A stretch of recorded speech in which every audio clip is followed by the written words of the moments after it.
बोलो फिर क्या तकलीफ? वो तो आपको है, बताइए क्या तकलीफ ये है कि भांडा फूट गया। खुदा तो नहीं रूठ गया, दिल टूट गया तो क्या हुआ, वो पैमाने तो सलामत रहेंगे जिनमें तुम जैसी लड़कियों का शबाब हवसकारों की महफिल में शराब के पैमाने की तरह तकसीम हो जाता है। शहंशाह ज़राफ़त मुनव्वर ज़रीफ ने अपने फिल्मी करियर में मुतादिद अदाकारों के साथ काम किया, ताहम उनकी जोड़ी को सबसे ज्यादा पसंद उनके हमपल्ला अदाकार रंगीला के साथ किया गया। इस बात में कोई शक नहीं कि दोनों नाम दुनिया ज़राफ़त के दमकते सितारे थे। रंगीला और मुनव्वर ज़रीफ की शानदार अदाकारी के बारे में तो सभी जानते हैं, लेकिन ये बात बहुत कम लोग जानते हैं कि दोनों के दरमियान दोस्ती का लाजवाल रिश्ता था। मुनव्वर ज़रीफ और रंगीला के दरमियान दोस्ती किस हद तक थी, दोनों ने किन मौके पर दोस्ती का हक अदा किया और मुनव्वर ज़रीफ के मुश्किल वक्त में रंगीला किस तरह साए की तरह उनके साथ रहे, ये सब कुछ हम बताएंगे आज के इस वीडियो में। तूने कुछ नहीं किया? मैं तो खुद डर गया था, बड़ी मुश्किल से वो मिर्जा की दुकान पे भेजा है। चल चले, वहाँ जाना हमारा जरूरी। अभी बात अधूरी है। घर में पकी हुई मेथी कसूरी है, हरी चीज आप पसंद करते हैं, एक आध लुकमा हो जाए। अच्छा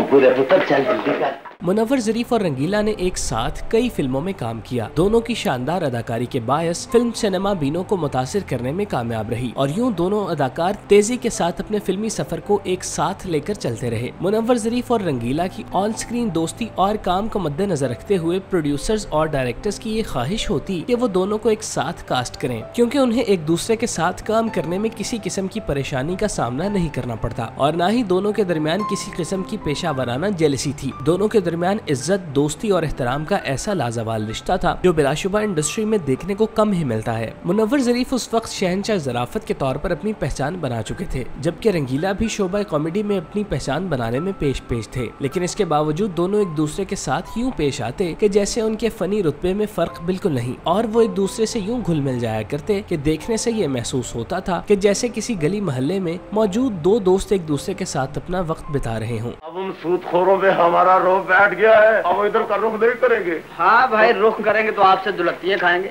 मेरा मतलब है भाई, अगर वो ढीठ बनकर यहाँ आ गए तो फिर क्या बनेगा? फिर मैं उसके सामने जलील होना पड़ेगा, पाप आगे चुकी जाएगी। वो तो अक्सर चुकी जाती है। मुनव्वर ज़रीफ और रंगीला की दोस्ती का ये आलम था कि दोनों एक दूसरे की मदद करने के लिए भी किसी हद से गुजर जाने के लिए तैयार रहते। जब रंगीला अपने करियर का आगाज कर रहे थे तो इस मौके पर उन्हें बेशुमार मुश्किलात का सामना करना पड़ा। इस मौके पर मुनव्वर ज़रीफ ही वाहिद अदाकार और दोस्त थे जिन्होंने आगे बढ़कर रंगीला का हाथ थामा और उन्हें इंडस्ट्री में अपनी पहचान बनाने में मदद फराहम की। यही वो एहसान था जिसकी वजह से रंगीला ने सारी जिंदगी मुनव्वर ज़रीफ के साथ मिसाली ताल्लुक कायम रखा और उनके साथ मुखलिस रिश्ते में बंधे रहे। मुनव्वर ज़रीफ जब इंडस्ट्री में काम कर रहे थे तो उस दौरान उनकी मुलाकात ईसाई अदाकारा मेलबा से हुई, जो उनके दिल में घर कर गई और उन्होंने मेलबा से शादी करने का फैसला किया। इस बारे में जब मुनव्वर ज़रीफ ने रंगीला को बताया तो वो न सिर्फ खुश हुए बल्कि उन्होंने इस मामले में मुनव्वर ज़रीफ की हर तरह से मदद करने का भी ऐलान किया। इस शादी के हवाले से इब्तदाई तौर पर बहुत सारी मुश्किलात दरपेश रही, क्योंकि एक ईसाई और मुस्लिम खानदान में शादी हो रही थी, लेकिन इस मौके पर रंगीला की खिदमत नाकाबिले फरामोश रही, जिन्होंने मेलबा के खानदान वालों को इस शादी के लिए राजी किया और इस शादी में हायल दीगर कई रुकावटों को पूरी तरह से दूर किया। तब जाकर मुनव्वर ज़रीफ अपने सपनों की रानी मेलबा से शादी करने में कामयाब हुए, जो बाद में दायरा इस्लाम में दाखिल हो गयी और मेलबा से बिल्किस मुनव्वर ज़रीफ बन गयी। इस शादी से उनका एक बेटा और 2 बेटियां पैदा हुई। बिल्किस मुनव्वर अपने इकलौते इंटरव्यू में इस बात का बरमला एतराफ करती हैं कि रंगीला ने उनकी शादी करवाने में निहायत अहम किरदार अदा किया। इसके साथ वो रंगीला और मुनव्वर ज़रीफ की दोस्ती को भी शानदार अल्फाज में याद करती हैं।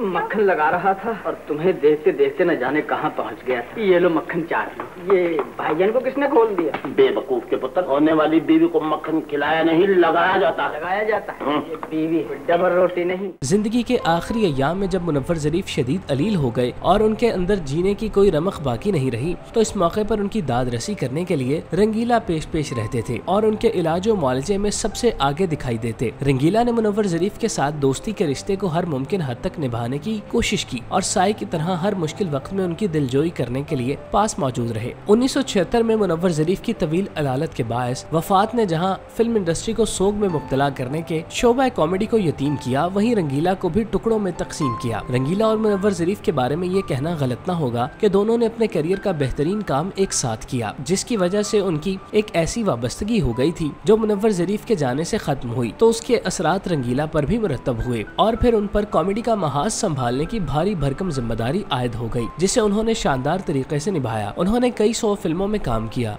जिसमें उनकी अदाकारी देखने से ताल्लुक रखती थी, लेकिन इस बात में कोई शक नहीं कि रंगीला की अदाकारी में मुनव्वर ज़रीफ की झलक दिखाई देती थी। मुनव्वर ज़रीफ अदाकारी का इंस्टीट्यूशन वाक़या हुए थे जिनसे हर कोई सीखता था। रंगीला को मुनव्वर ज़रीफ का हलीफ अदाकार ख्याल किया जाता था, लेकिन वो भी मुनव्वर ज़रीफ के ज़ेरे असर दिखाई दिए। पाकिस्तान फिल्म इंडस्ट्री के साबिका और मौजूदा कॉमेडियंस में से कोई भी ऐसा नहीं जो ये दावा कर सके कि उसने मुनव्वर ज़रीफ से नहीं सीखा। कॉमेडी की दाग बेल डालने वाले मुनव्वर ज़रीफ से पहले उनके बड़े भाई ज़रीफ भी अपनी मिसाल आप थे। वो जिस शानदार विरासत को छोड़ कर गए थे, उसे मुनव्वर ज़रीफ ने जिस तरह से आगे बढ़ाया और उसे 4 चांद लगाए, वो बिलाशुबा सोने के हरूफ से लिखे जाने के काबिल है। भैया आप उस तरफ मत देखे, देखिए वो आपकी होने वाली भावज है, आपसे पर्दा करते क्या कर रहे हैं? आप क्या शर्म करें आप? मैं समझ गया, मगर इस वक्त तुम मेरे साथ चलो, वापसी में आकर जो जी मैं कर। बाहर जाकर पठानों से जूते खाओ, घर आकर माँ की बातें सुनो, ये नहीं हो सकता, मैं नहीं जाऊंगा। मुनव्वर ज़रीफ के करियर पर निगाह डालें तो उन्होंने मुआविन किरदारों के तौर पर चंद मखना, दिया और तूफान, इश्क न पूछे ज़ात, धी रानी, जुल्म दा बदला, पर्दे में रहने दो, बात पहुंची तेरी जवानी तक, मंझी किथे डामा, हीर रांझा, मस्ताना माही, मलंगी, शरारत, जिगरी यार, जिद्दी, दामन और चिंगारी, जीनत, ताजमहल, मिस हैप्पी और बहारों फूल बरसाओ जैसी सुपरहिट फिल्मों में शानदार अदाकारी के जलवे बखेरे। बतौर लीड रोल मुनव्वर ज़रीफ के क्रेडिट पर अजदा महिवाल, बनारसी ठग, रंगीला और ज़रीफ, खुशिया, जीरा ब्लेड, तोता चश्म, बंदे दा पुत्र, मेरा ना पाटे खां, नौकर वोटी दा, चक्करबाज, ईमानदार, शीदा पस्तोल, हुक्म दा गुलाम, जानू कपत्ती, कल कल मेरा ना, हीरा फुम्मन, सच्चा झूठा, उस्ताद शागिर्द और बदतमीज जैसी लाजवाल फिल्में शामिल हैं। मुनव्वर ज़रीफ की वफात के बाद रंगीला ने फिल्म इंडस्ट्री पर बतौर कॉमेडियन राज किया और मुतादिद सुपरहिट फिल्में दी जो आज भी देखने से ताल्लुक रखती हैं। दोनों अजीम कॉमेडियंस ने अपने फनी करियर में भरपूर ग्लैमर, शोहरत, इज्जत और दौलत देखी। ताहम सितम ज़रीफी का ये आलम रहा कि जब ये अदाकार दुनिया से रुखसत हुए तो उनके हाल अच्छे न थे। मुनव्वर ज़रीफ को इंतहाई तकलीफ में, जबकि रंगीला अमारत के बाद गरीबी और फिर घरवाली की संगदिली और बेसबाती के दर्दनाक तजुर्बे से गुजरने के बाद जहाने फानी से रुखसत हुए। अल्लाह पाक दोनों कॉमेडियंस के दर्जात बुलंद करे और उन्हें जन्नतुल फिरदौस में आला मकाम नसीब करे, आमीन। ये एक रजिया लतीफ के क्लब नहीं जाया करे? उसका फैसला तो यही, और सच्ची बात तो यह है मुनव्वर कि मुझे उसके इस फैसले से बड़ी खुशी भाई समझ नहीं आती कि रजिया लतीफ के क्लब नहीं जाएगी, आप मून क्लब नहीं जा सकते इसलिए कि वहाँ सिर्फ कपल जा सकते।